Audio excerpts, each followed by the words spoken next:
안녕하세요. 저는 30대 후반의 남자입니다. 제게는 너무나도 비참하고 원통스러운 일이 있습니다. 그동안 누구에게도 말하지 못했고 저 혼자서만 소갈이 하면서 끙끙 앓고 있었습니다. 하지만 많은 분들이 보고 계신 이곳에 제 고민을 말씀드리면 조금이나마 제 마음을 털어낼 수 있지 않을까, 혹은 조언을 얻을 수 있지 않을까 하는 마음으로 사연을 보내게 됐습니다. 지금부터 제 인생 모조리 박살나게 만든 이야기 털어놓을게요. 제 부모님은 젊은 나이에 저를 낳으셨습니다. 어머니가 20살이셨고 아버지가 21살 때 저를 낳으셨다고 하더군요. 원래는 그때 당시 밤낮으로 바쁘게 장사를 하고 있던 시기여서 저를 의도적으로 낳으려고 했던 건 아니었다고 합니다. 그렇게 계획도 없이 갑작스럽게 저를 임신하셨고 저를 낳게 되었습니다. 저는 바쁜 부모님을 대신해 어릴 때부터 성인이 될 때까지 할머니 손에서 자랐습니다. 그래서 저는 부모님보다는 사실 할머니를 부모님처럼 모시며 커왔었고, 제게는 누구보다도 부모님 두 분의 사랑이 애틋했습니다. 그나마 어머니는 최대한 시간을 내서 저와 놀아주셨지만, 무뚝뚝한 아버지와는 일반적인 가정에 비하면 조금은 더 어색한 사이였죠. 게다가 부모님과 제 나이 차가 많이 나지 않다 보니 학창 시절에 어딜 가서 제 나이 듣고 부모님 나이 들으면 다들 놀라워하시곤 했습니다. 그땐 몰랐습니다. 젊은 부모님을 가지고 있다는 게 이런 비극의 시초가 될 줄은 꿈에도 생각하지 못했습니다. 아무쪼록 저는 고등학교를 졸업하자마자 우연치 않게 아는 분의 소개로 배시를 시작하게 됐습니다. 제 직업의 특성상 한번 배를 타고 바다를 나가면 짧게는 3개월 정도 걸렸고 길게는 반년 이상 바다에 나가고는 했습니다. 그리고 육지로 들어와봤자 보통 짧게는 2주 안팎으로 머물렀고 길게 있어봤자 2달 정도만 쉬다가 다시 바다로 나갔습니다. 이러한 부분들이 조금은 힘들 때도 있었지만 사람은 익숙함이 무섭다더니 계속해서 하다 보니 힘든 것도 잘 모르겠더라고요. 그렇게 남들과는 다른 생활을 극복하면서 지내다 보니 어느새 제가 타는 배 안에서의 직급도 차츰 올라갔고 연봉도 대기업 연봉 부럽지 않게 벌어서 만족하고 있었습니다. 내성적인 성격이었기에 가끔씩 육지로 내려와도 연애할 생각도 크게 나지 않았고 긍정적으로 생각하려다 보니 제 나이대 친구들보다 돈을 훨씬 많이 버니까 그게 마냥 좋았죠. 아무쪼록 월세를 내면서 살 바에는 돈을 꼬박꼬박 모으자고 생각해서 적금을 넣었고 나머지 남는 돈은 부모님께서 사시는데 보태어 쓰시라고 용돈을 보내드렸습니다. 그렇게 시간이 흘러가다 보니 제 나이도 어느덧 20대 중반이 되었습니다. 처음에는 일도 힘들고 생활에 익숙하지 않았던 터라 여자 생각은 전혀 나지 않았는데 일은 눈 감고도 할 정도로 익숙해져갖고 모아놓은 돈만 많이 쌓여가다 보니 그때부터는 많이 외로워지더라고요. 그래서 저는 친구를 통해 소개팅 좀 시켜달라고 하게 됐습니다. 그렇게 육지로 들어올 때마다 소개팅을 받았죠. 근데 항상 문제가 되는 건 다름 아닌 제 직업이었습니다. 항상 데이트를 즐겁게 하다가도 제가 일하는 방식을 들으면 하나같이 여자들은 기겁을 하더라고요. 이해가 되지 않는 바는 절대 아니죠. 한번 육지로 와봤자 길어야 2달만 머무르다 헤어지고 바다로 나가면 길게는 반년 이상을 보내다 오는데 어찌 보면 기약 없이 이런 만남을 이어가야 하는데 문제가 아닐 수가 없었죠. 심지어 군대는 2년 정도만 기다리면 차라리 끝이 있었지만 저는 제 직업을 포기하지 않는 이상 끝이 나지 않는 거였기에 그렇게 기겁하는 모습을 이해했습니다. 그렇게 저는 매번 소개팅에 실패를 하다 보니 아버지께서 보다 못했는지 갑자기 제게 소개를 받아보겠냐고 하시더라고요. 지인분 딸인데 아주 참하고 마음씨도 예뻐서 연락처를 물어놨다고 하셨습니다. 그래서 저는 넙죽 소개를 받겠다고 말씀드렸고 만나게 되었습니다. 처음 만난 그 여자는 아버지의 말대로 외모도 참했고 성격도 좋았기에 저는 첫눈에 반하고 말았습니다. 그래서 기존에 소개받던 여자들과는 달리 이 여자와는 꼭 연애를 하고 싶다란 생각이 컸었죠. 그래서 무식하고 이상해 보일 건 알았지만 제 통장부터 깠습니다. 저는 직업이 남들과는 달라서 제약이 있는 부분도 있지만 나중에 제 가족 다 먹여 살리고 싶어서 이렇게 열심히 일하고 있다고 했습니다. 그러자 그 여성분은 갑자기 웃으시더라고요. 비웃는 게 아니라 첫 만남에 통장을 보여주는 제 모습에 갑자기 너무 귀엽고 웃겨서 웃었다고 했죠. 그 순간 저는 이 여자의 행동을 보고 마음속으로 그린라이트인가? 라는 생각이 들었습니다.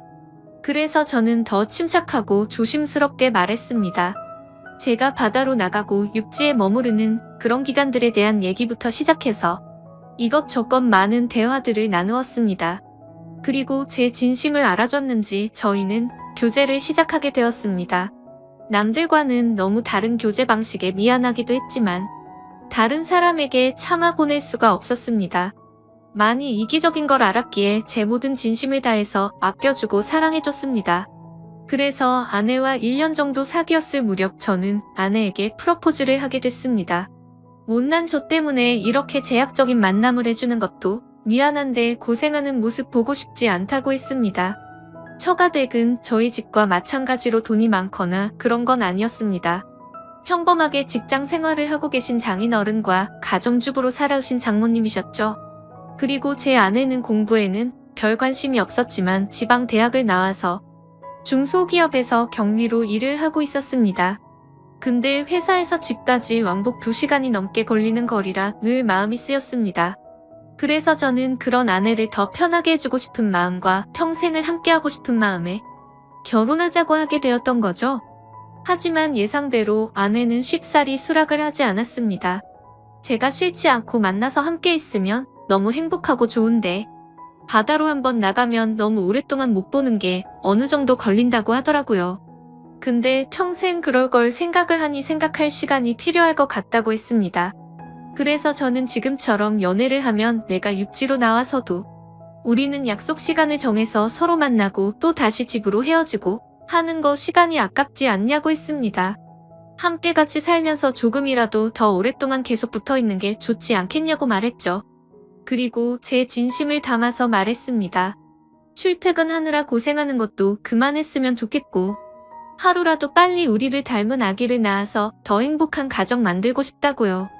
그러자 아내는 고민 끝에 결국 제 프러포즈를 수락해줬습니다.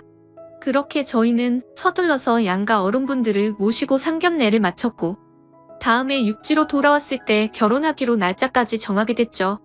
참으로 미안했습니다.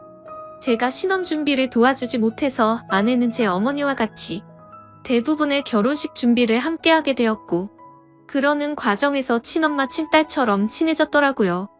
그래서 저는 아내와 상의 끝에 저희 부모님을 모시고 함께 지내기로 했습니다.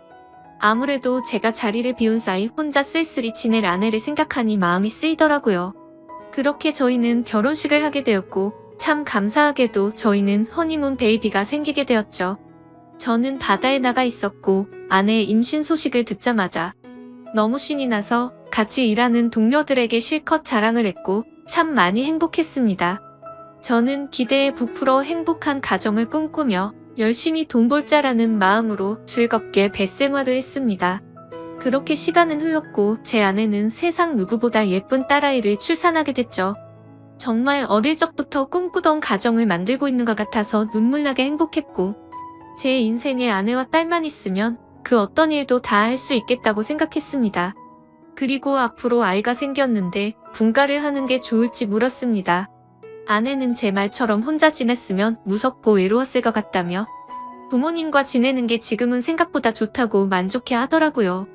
저희 부모님도 아내가 참 예쁘고 일도 잘해서 너무 사랑스럽다고 칭찬 일색이셨고 같이 지내면서 손주도 보면 좋을 것 같다고 하셨습니다. 그렇게 저는 모든 것이 다 완벽하다고 느끼고 있었습니다. 하지만 그 완벽한 날들은 오래가지 못했습니다. 정말 슬프게도 제 어머니가 갑작스럽게 교통사고로 돌아가셨습니다. 길을 가다가 급히 무단횡단을 하시다가 달려오던 차에 치여서 세상을 떠나시게 된 거죠. 그때는 어머니를 잃은 슬픔에 잠겨 다른 생각들은 전혀 할 수가 없었습니다. 그로 인해서 앞으로 벌어질 비참한 비극은 생각조차 못했습니다.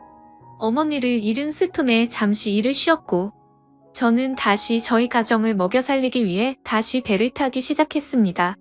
그래서 그날부터 저희 집에는 제 아버지와 아내 그리고 딸아이만 있었죠. 어머니를 잃게 됐지만 아버지는 생각보다 괜찮으셨고 제 아내는 우울증세가 올 정도로 많이 슬퍼했습니다. 친엄마처럼 따르고 지냈었기에 정말 많이 힘들어하더라고요. 그래서 저는 아내가 걱정되어서 시간이 날 때마다 연락을 했고, 아내는 걱정 말라며 괜찮게 지낸다며 시아버지 또한 잘 지내고 있다고 하더군요. 그런 모습에 저는 점점 아내의 우울 증세가 나아지고 있구나 하고 안심을 했습니다. 그렇게 제 어머니가 떠나가신 지 1년이란 시간이 지났습니다. 제가 다시 바다로 떠난 지 얼마 안 되어서 아내는 임신을 했다고 연락이 왔습니다. 그때도 첫 아이를 가졌을 때처럼 저는 정말 미친 듯이 기뻤습니다. 하늘 날아가 가신 어머니가 저희 슬프게 지내지 말라고 선물로 아이를 보내줬다고 생각했습니다. 그날은 어머니 생각이 더 많이 나서 눈물로 밤을 지새웠던 것 같아요. 시간이 또 빠르게 흘러갔고 제 아내는 둘째로 사내 아이를 출산하게 됐습니다. 저는 제 어깨가 더 무거워졌지만 행복했습니다. 사랑하는 아내와 제 2명의 자식들을 위해선 못할 게 없었으니깐요. 이 세 사람을 제 인생의 축복이라고 생각하고 사명감을 갖고 더욱 열심히 살았습니다. 그런데 뭔가 이상한 점이 분명히 있었습니다. 제가 한 번씩 육지에 머무를 때를 생각해보면 아버지는 둘째 아들을 유독 좋아하셨습니다. 첫째 소녀를 낳았을 때는 보여주신 적 없던 모습들을 종종 보여주셔서 뭔가 이상했죠. 손녀 때는 그냥 좀 시큰둥하시던 분이 둘째는 너무 사랑스럽게 대하시기에 저는 단순히 딸이 아니라 사내 아이라서 저렇게 좋아하시는 건가라고 생각했었습니다. 그러던 어느 날 제 인생에서 가장 비참하고 충격적인 순간의 날이었습니다. 날씨가 좋지 않은 바람에 저희는 예정보다 일찍 하선을 하게 되었습니다. 그래서 깜짝 놀래켜주고 싶은 마음에 미리 연락 없이 즐거운 마음으로 집으로 향했죠. 그때 시간은 한창 아이들이 유치원에 가 있을 시간이었습니다. 저는 저를 보고 반가워할 아내를 상상하며 현관문 비밀번호를 누르고 들어갔습니다. 그런데 뭔가 느낌이 쎄하더군요. 문을 열자마자 아내가 반가워하면서 뛰쳐나올 거라 생각했는데 아무 말도 없이 안방에서 조용한 인기척만 들리더군요. 아, 설마 아내가 딴 남자와 불륜짓을 하는 건가 라는 생각에 극도로 심장이 쿵쾅거렸습니다. 불길한 예감을 안고 그대로 신발도 벗지 않고 달려 들어가서 안방문을 벌컥 열었습니다. 아니다 다를까. 불길한 제 예감은 적중했고 제 예상대로 아내는 바람을 피우고 있었습니다. 근데 더 충격적인 건 진짜 상상조차 못한 현장을 목격했기 때문이죠. 저는 아내가 바람을 피워서 다른 남자를 집안에 끌어들였구나 생각만 했지. 제 아내와 함께 있었던 상대가 제 아버지일 거라고는 감히 상상조차 하지 못했습니다. 안방문을 여니 아버지와 아내는 다급하게 옷을 입고 있었고 저와 눈이 마주쳤는데 저는 정말 어떤 심정이 들었을까요? 너무 충격을 받은 저는 그 자리에서 주저앉았습니다. 생전 처음 알았습니다. 사람이 얼마나 충격을 받으면 주저앉는지를 말이죠. 멍하니 넋 없이 아무 말도 못하고 있었습니다. 조금 뒤에 아버지라는 가면을 쓴 그 인간은 아무 말도 안 하고 도망치듯이 집 밖으로 나가버리더군요. 그리고 제 아내는 옆으로 다가와서 미안하다며 한 번만 용서해달라고 빌고 있는데 그때 기분은 너무 불쾌해서 목소리조차 듣기가 싫더라고요. 제 옆에서 울면서 아내는 제게 말했습니다. 시어머니가 돌아가시고 너무 우울해서 매일같이 너무 슬펐다고. 근데 제가 옆에 없으니까 병원까지 다닐 정도로 심해졌답니다. 그렇게 외로움이 극에 달했을 때 아내는 시아버지와 매일같이 술을 마시게 됐고 어느덧 술 기운에 자신도 모르게 실수를 하게 되었고 그 이후로는 누가 먼저라고 할 것도 없이 자연스럽게 이런 관계가 됐다고 했습니다. 당연히 이런 말도 안 되는 상황이 잘못된 건 알고 있었고 잘못된 상황을 바로 고쳐보려고 노력을 해봤었답니다. 하지만 아무리 노력해봐도 이미 엎질러진 물은 수습이 되지 않았다네요. 그래서 아내에게 언제부터 이런 짓거리를 했냐고 물었습니다. 시어머니 돌아가시고 6개월 정도 지나서부터였다고 하더군요. 정말 피가 거꾸로 솟는 듯한 기분이 들었고 그 말을 듣자마자 순간적으로 불안한 생각이 스쳐 지나갔습니다. 왜냐하면 아버지가 둘째 아들만을 유독 특별하게 아끼던 모습들이 떠올랐기 때문이죠. 저는 앞뒤 가릴 거 없이 직설적으로 물었습니다. 둘째 아들이 내 아이 맞냐고 하니까 아내는 아무 말도 없이 고개를 숙이고 있더라고요. 제가 빨리 대답하라고 소리 지르니까 아내는 미안하다며 울기만 하더라고요. 니네가 짐승이지 진정 사람이냐며 있는 힘껏 소리를 질렀습니다. 현관문이 열려 있어서 동네 사람들이 수근대면서 쳐다보고 지나가는데 그딴 건 전혀 눈에 들어오지도 않더군요. 저는 그 자리에 더 있다가는 정말 크게 사고를 칠 것 같아서 일단 집 밖으로 뛰쳐나갔습니다. 어떻게 이런 일이 실제로 일어날 수가 있나 생각했고 그 충격은 절대로 쉽게 헤어나올 수가 없더군요. 그래서 며칠 동안 정신을 잃어서 쓰러질 때까지 술을 마시고 모든 연락을 끊고 있었습니다. 그 힘든 와중에도 어떻게 해야 하나 현실적인 생각들을 하게 되더라고요. 이혼을 한다고 하더라도 제가 현실적으로 아이를 혼자 키울 수도 없는 상태였고 그렇다고 배운 게 이것밖인데 지금 하고 있는 직장을 그만둘 수도 없지 않나 생각했습니다. 게다가 제 아내가 몰래 만나던 남자가 무려 제 친아버지입니다. 사실 지금도 아버지라고 적지만 그런 관계라는 게 역겨울 뿐입니다. 아무튼 아버지라는 그 인간은 그날 집 밖으로 나가고 주랭랑을 쳤는지 지금 이 글을 쓰는 순간까지 그날 이후로는 단 한 번도 보지 못했죠. 결국에 며칠 동안 정신없는 시간을 보내다가 역겨운 마음에 차마 돌아가기 싫었지만 현실적인 문제들을 안고 집으로 들어갔습니다. 저를 보자마자 아내는 순식간에 달려와서 제게 무릎을 꿇고 빌었습니다. 제발 한 번만 용서해달라며 시아버지와 그러한 사실들이 동네방네 밝혀지면 자신은 도저히 살아갈 자신이 없다고 하더군요. 2번 다시 이런 일 없을 테니까 용서해달라고 빌었고 현실적으로 제가 어떻게 할 방법이 없으니 일단 당장은 그냥 대충 알겠다고 말했습니다. 사실 그날 이후로 말도 잘 섞지 않았습니다. 말만 용서를 한다고 한 거지 어떻게 용서가 될까요? 아무튼 이제는 제 아들인지 알았던 그 아이는 아들인지 형제인지 알 수가 없는 말도 안 되는 개족보가 되었습니다. 하지만 아무리 괜찮은 척 해가면서 억지로 테이프질을 한다고 이게 메워질까요? 그날 이후 저는 심각할 정도로 의처증에 걸린 것 같았습니다. 하루라도 아내와 연락이 안 되면 극도로 불안해지고 초조해져서 미쳐버릴 것 같더라고요. 그때부터는 제 생활은 엉망진창이 되었고 일상이 파괴되다시피 했습니다. 배를 타고 나가서도 일도 손에 안 잡히고 그때의 역겨운 상상들이 떠오르고 도저히 버틸 수가 없겠더라고요. 결국 끝내 저는 정신과까지 다니면서 약을 먹고 치료를 받았죠. 병명은 공황장애와 폐쇄공포증까지 겹쳐서 생겼다고 하더라고요. 그래서 저는 그날 이후 제가 애착심을 갖고 일하던 배실을 그만둘 수밖에 없었습니다. 그렇게 결국 배실을 그만두고 먹고는 살아야 했기에 관련 업종의 직업에 취직했고 예전과는 비교도 안 되는 부족한 월급을 받으면서 집으로 들어가 살게 되었습니다. 하지만 지금 생각해보면 제 스스로도 이상하다고 느낄 만큼이나 정신적인 압박감이 심했던 것 같습니다. 아내와는 하루가 멀다 하고 매일같이 싸우기 바빴습니다. 그리고 제정신을 유지하는 게 싫어서 퇴근하면 항상 술을 취할 때까지 마셔댔죠. 그런 관계를 지속해오다 보니 결국 아내도 참고 참다가 결국 이혼을 하게 되었습니다.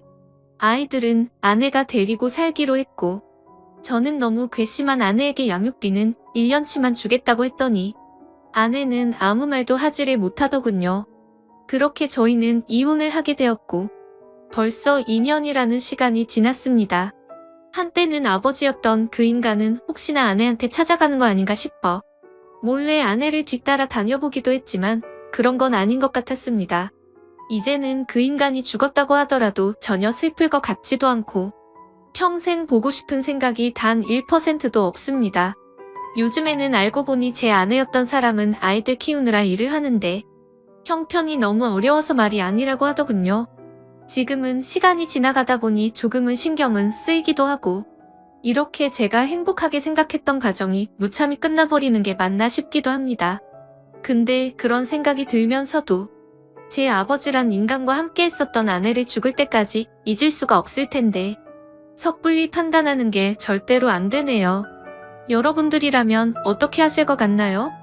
저보다 인생 경험도 많으시고 훌륭한 분들이 많으실 것 같아서 여쭤보고 싶습니다. 댓글로 생각을 남겨주시면 제가 어떻게 결정할지 큰 도움이 될 것 같습니다. 감사합니다.